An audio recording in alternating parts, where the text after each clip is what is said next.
আসসালামু আলাইকুম। তো আপনি তো আমাদের ঈদ এসে গেল, আমাদের রমজান চলছে। রমজানের আমি আপনাদের মোবারকবাদ জানাচ্ছি, ঈদেরও আগাম শুভেচ্ছা জানাচ্ছি।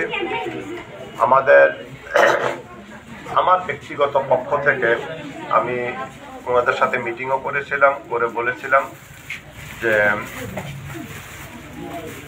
ঈদ উপলক্ষে আমি প্রতিটা মেম্বারের কাছে কিছু কিছু করে শাড়ি দিয়ে দেব।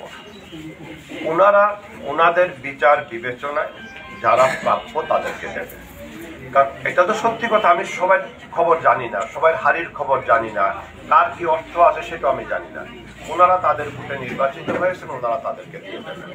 চেয়ারম্যান সাহেব সেটা তদারকি করবেন। আর একটা কথা হলো, আপনারা জানেন উপহার কে পাওয়ার উপযুক্ত। একটা হলো যারা অসম্ভব ভালো কাজ করে, আরেকটা হলো যাদের প্রয়োজন। এখন এখানে যাদের প্রয়োজন সেই প্রয়োজনের মধ্যে আমি যে কাপড়গুলো আপনাদেরকে দেব, এগুলা কিন্তু এরকম না যে মিয়া জুতা মুছতে হবে বা বাচ্চা কাটা সেলাই করতে হবে, করতে পারবে, করতে পারবে। তো আমি আপনাদের কাছে আসছি, যেহেতু আমি জনপ্রতিনিধি, আমার কিছু আপনাদেরকে দেওয়া উচিত, সেই হিসাবে উপহার হিসাবে আমি দিচ্ছি।